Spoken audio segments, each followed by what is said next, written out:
Kan melawak itu kan bukan menjual figur, tapi menjual kreativitas. Jadi komoditinya adalah kreativitas. Nah itu dilakukan oleh Bagito.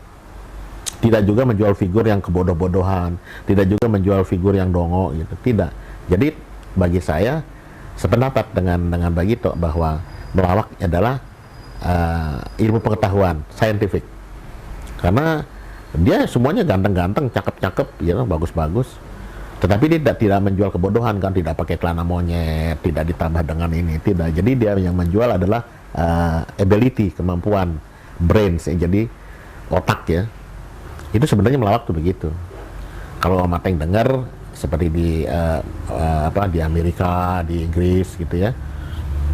Ya bukan kita soal luar negeri ya, tapi ya memang melawak itu adalah begitu. Nah oleh begitu saya salut. Nah, ternyata bukan saja itu yang harus dia manage, tetapi grupnya pun market dia manage. Terus secara organisatoris juga dia manage gitu. Bagus. Nah, bagi saya sebuah grup yang masih muda bisa memanage dengan sedemikian rapinya sehingga dia mempunyai market untuk segmen tertentu, ya toh. Kita juga jangan mengatakan bahwa kelas elit gitu, nanti kan belum tentu senang kan ya. Tapi yang ternyata ya yang bisa menerima dia orang-orang yang educated ya, yang apa namanya kalau kita lihat seperti anggota daripada Bagito itu bisa menjadi sebagai presenter atau mewawancarai para orang-orang yang hebat, orang-orang besar. Kita ambil contohnya seperti Jaksa Agung, ya, Pangap, Menhankam, baru ya memang kan harus ada struggling ya, mesti ada perjuangan untuk maju. Kayak Om Ateng, kira-kira udah melawak, kira-kira saya melawak tahun 60, mulai tahun 60, jadi kira-kira bahasa tahun 74, 75 baru saya dikenal orang, itu udah 15 tahun. Gitu. Kayak Om Ateng juga berjuang dulu kan, dia ada bakat melawak. Nah ya kan dia ada bakat melawak. Nah kalau langsung kita melawak aja kan belum tentu mempunyai hasil yang baik. Kemudian saya ditempa oleh pengalaman saya, Oming melawaknya begitu, Bagio melawaknya begitu. Sebab Om Ateng waktu melawak itu tidak mengenal seperti yang sebesar-besar begitu. Kelasnya kan kelas Pak Kasur tahun 60-an tuh, kelas anak-anak ya.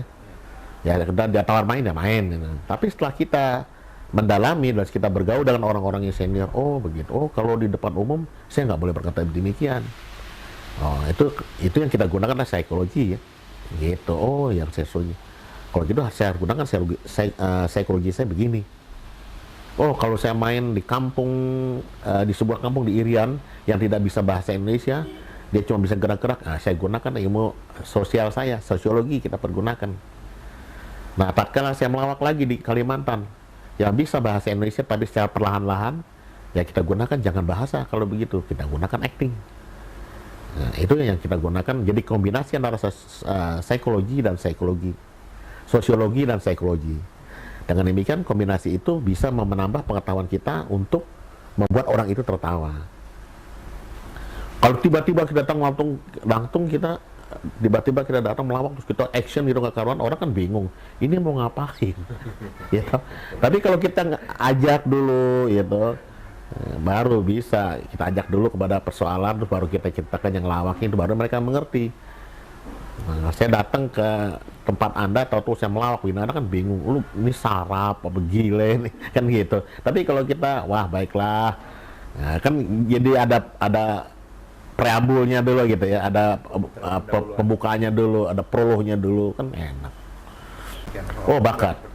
Bakat. Kalau jangan sekali-sekali kalau orang yang nggak berbakat itu melawak, jangan.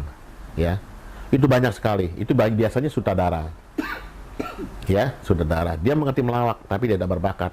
Hasilnya dia bisa memberikan kritik-kritiknya, bisa memberikan contohnya, tapi dia tidak bisa melaksanakannya. Itu biasanya sutradara. Ya.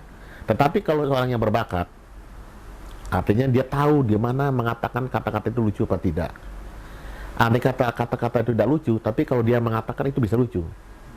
Kita ambil contohnya Mas Bagio. Semua orang akan bisa mengatakan Basonon, gitu. Ya bah? Itu semua orang bisa. Ajinomoto, itu bisa. Ya, tapi Bagio ngomong lucu. Itu bakat. Ya, apalagi kalau sudah berbakat, dia terkenal dan berkarisma, lebih bagus sekali. Jadi ingat gitu. Bukan membanggakan Om Ateng. Om Ateng pernah bawa iklan Mitsubishi. Padahal dialognya nggak lucu, nggak apa, malah maju. Nah, itu orang-orang kalau saya ngomong gitu, grrr, gitu ketawa. Saya pikir lucunya di mana ya? Lucunya di mana kita nggak tahu. Tapi itu karena bakat. Jadi mungkin yang disebut ritme atau warna suara juga mungkin bisa juga ya. Cuma sebagai ilmu pengetahuan saja bahwa dia tahu melawak. Itu ada, yaitu sutradara. Makanya dibikin, saya ambil contohnya Abbas Sakup itu, Om Arsul Sani itu ide ide melawak, pengetahuan lawakannya tahu banget. Cuman dia melakukannya nggak bisa. Nah, ada film saya yang namanya Apa yang Pada Keranjang, itu saya ketawa terpinggir-pinggir, padahal nggak lucu, nggak apa. Tapi karena yang bikin Om Arsul lucu, bagus. Menang lagi di ASEAN, film komedi terlucu di ASEAN, yang bikin Arsul Sani, yang main Ateng. Nah, terus ada lagi Ateng Neta Kawin, bikinannya Abbas Sakup. Wah, itu tahu banget lucunya. Kalau Anda sempat Anda lihat itu lucunya bagus, situasi lucunya bagus sekali. Tapi Abbas bisa bikin begitu ya, tapi dia melakukannya, ini mesti Ateng yang bikin. Dia tahu. Kalau bukan Ateng yang melakukan ini nggak lucu katanya. Kenapa? Dari karakter dia tahu. Jadi tahu. Nah, kalau Om Ateng memang berbakat katanya. Ya toh, Om Ateng sendiri nggak tahu bahwa saya mau jadi pelawak tuh, nggak tahu. Dulu Om Ateng cita-citanya menjadi pekerjaan diplomat gitu ya. Karena Om Ateng dulu ikut di sosial politik. Kalau Om Ateng dulu lawakannya juga lain lagi dengan angkatannya Bing Slamet.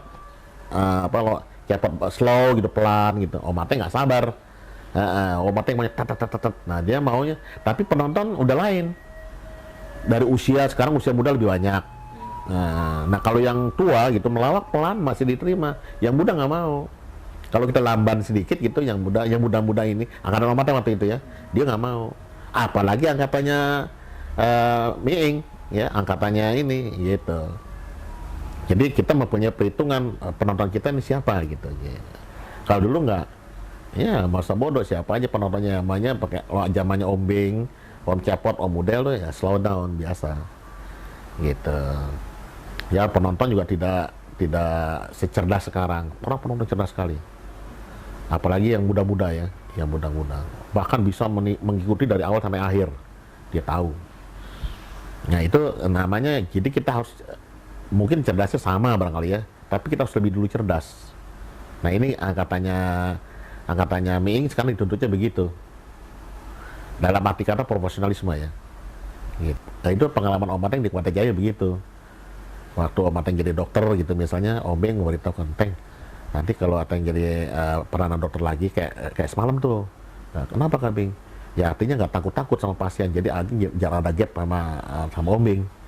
Iya, tapi Om Bing kita kan kagok, gimana Om Bing Ateng kan tua, jangan nyebut tua-tua Teng, nanti Ateng juga tua, jadi akhirnya jadi bercanda kan ya. Jadi kita kan tambah berani. Jadi dengan agaknya saya lebih bebas bergaul dengan Om Bing, kreativitas saya makin berkembang. Gitu. Jadi berani negor gitu. Dan saya ditegur harus ikhlas ya, harus oke gitu. Jadi menambah, jangan merasa saya digurui, jangan merasa saya udah begitu masih kurang aja. Nah, itu salah. Kayak grup Om Ateng, orang-orang pada mendoakan di Kuantan Jaya kan, jangan sampai membuat ini udah yang paling bagus nih katanya. Ya tapi kan sebelum lama orang itu meninggal, Om Bing, kalau belum orang itu selesai bicara, Om Bing udah meninggal, bagaimana nggak bubar kan? Jadi kita religius ya, kepercayaan kita, doa itu juga mempunyai peranan ya toh, sebagai orang-orang di negeri kita ini kan begitu, bersandar juga kepada Tuhan ya. Gitu. Bapak Om Ateng juga berpikir waktu Kuantan Jaya bubar juga kita kehilangan, tapi itu alami bubarnya. Nah, Bing Slamet meninggal kan ya berarti otomatis bubar kan. Tinggal 3, Om Bing meninggal, Om Edi mengekspos Adi Bing Slamet. Nah, tinggal kita berdua ya, tinggal kita bikin Ateng Skak Group. Orang mengharapkan kita jangan sampai bubar. Nah, masih sekali meninggal, yang bagaimana gak bubar. Main marwah. Saya merekam Om Bing ya, Kuantan Jaya lah pokoknya, merekam lawakan yang ada di sebuah nightclub LCC namanya. Bagus sekali hasil rekamannya. Tapi lawakannya bukan lawakan buat umum, lawakan buat night club pada waktu itu, tahun 70-an lah, masih boleh night club lagi gitu. Nah, itu penontonnya penuh banget ya, oleh produsernya, bukan oleh produsernya, oleh yang punya itu, oleh yang direkam. Direkam maksudnya bagus. Lah kan hasil rekaman ya, bukan lawakannya. Lawakannya nggak begitu bagus karena nyinggung-nyinggung porno. Waktu itu kita menyebutkan kondom, ya, menyebutkan kondom masih tabu gitu. Padahal sekarang kan nggak ada urusannya, malah diajarin ya kondom itu iya dibagi-bagiin, otomatis malah ngebagi-bagiin ya untuk keluarga berencana, maksudnya saya kena ini namanya kondom. Oh, sekarang udah bebas begini, dulu nggak boleh. Waduh, dipanggil polisi, ini namanya jorok, porno, lawakan porno. Dibilang, Pak, bagaimana pornonya Pak, orang saya melawak di night club, ini kan bukan buat umum. Ya, tapi kamu ini yang kecil, wah gue domelin. Kecil, ini ketua, apa, kecil tapi tua. kita tangin sama mereka. Nah, tapi dapat duit, karena laku banget itu rekamannya itu. Nah, ini Om Ateng biarkan aja, wah itu orang juga dapat duit, dapat beredar kemana-mana, sampai ke Banjarmasin kemana, sampai seluruh Indonesia lah itu, karena begitu banyak dia ini. Om Ateng jadi dia ada agak sinis juga beberapa orang lawakan Ateng porno gitu. Tapi setelah mereka mengerti bahwa kondom itu tidak porno lagi, dia takut lagi orang mengatakan itu, ya sekarang nggak jadi soal, terima, malah seorang di ewer di jalanan dibagi-bagiin. Iya gitu. Jadi ya, hal yang kesandung itu hal yang biasa, asal kita menyadari bahwa oh kalau yang begini kayaknya kok berisiko tinggi ya kita jangan lakukan lagi gitu. Akhirnya Om Ateng ya nggak berani, biarpun udah fair gitu ya, nggak berani melawak, memang agak porno-porno. Tapi kita takut juga masih ada yang kurang suka gitu. Sebuah karya seni itu kepuasan bukan saja di uang, tapi hasil penghargaan kayak Anda gitu bikin ini sama teman-teman ini ya toh, wah oke, dia punya apa soundnya oke. Siapa yang bilang sound tadi? Itu satu kebanggaan. Artinya kerja kita itu diperhatikan orang. Gitu. Kalau kita di SD, di TK dulu kan, wah angkanya bagus ya, 7. Ya, gitu. Nah, kalau sekarang kan, oke, dia punya sound clean. Itu sudah merupakan satu puas. Jangan kita selalu ingin yang terbaik, tapi tidak pernah menghargai tenaga. Sebab kita ini bekerja, tenaga orang lain. Sebab kita ini bekerja dengan perasaan. Gitu. Nah, melawak tuh bekerja dengan perasaan. Jangan kita udah capek-capek, sudah jeger-jeger, teman saya masih menghina juga, masih kurang begini. Nah, akhirnya kita jadi patah semangat. Udah setengah mati, sungsang-sumbul masih hina aja. Nah, akhirnya besoknya moodnya turun. Tambah turun. Tapi kalau kita melawak, wah gitu dong, tembakan udah bagus tuh. Ada kritik pun ngomongnya lain. Tembakan lo bagus tuh, apalagi kalau lo ngomongnya begini lebih hebat lagi gitu. Psikologi juga kita mainin. Jadi kerja seni kayak kita nih perlu kecerdasan. Kecerdasan dari mana? Kita cari dari mana? Yaitu dengan cara ikut seminar, kita baca buku, kita bergaul, kita bandingkan kerja kita dengan teman-teman kita dengan positive thinking. Jangan disertakan dengan iri hati. Gitu. Kayak Om Ateng pernah jadi bagong, itu Om Ateng nggak malu pergi ke Barata, kita lihat Senen iya, kaki digeragotin bangsat, gak biarin aja deh. Ih bangsat, waduh, pulang pada berentol-bentol. Kata pengen lihat bagong, bagus benar.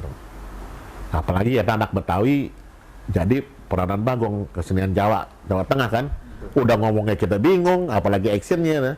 Nah, karena Om Ateng tanya sama Pak Ruslan Abdul Ghani. Iya, Pak Ruslan jadi begini-begini, oh bagus nak. Belajar gini-gini. Itu kira-kira 20 tahun yang lalu tuh. Aku bikin begitu, saya tanya sama Pak Ruslan Bogani. Terus mulai lelah kan. Nah, kita tanya, Pak kalau Semar punya bini nggak Pak? Oh punya. Dewi Sutragen itu bidadari. Wah Pak itu jago tuh. Pak Ruslan Bogani jago banget dia. Makanya saya kagum sama beliau itu. Diterangkan bahwa punya istri malah 2. Di surga 1, di bumi 1. Dan itu semuanya penjelmaan. Ya kan kita tambah kaya kan, nah, jadi berani mainnya, percaya diri kan, pede banget kita main tembak, oke.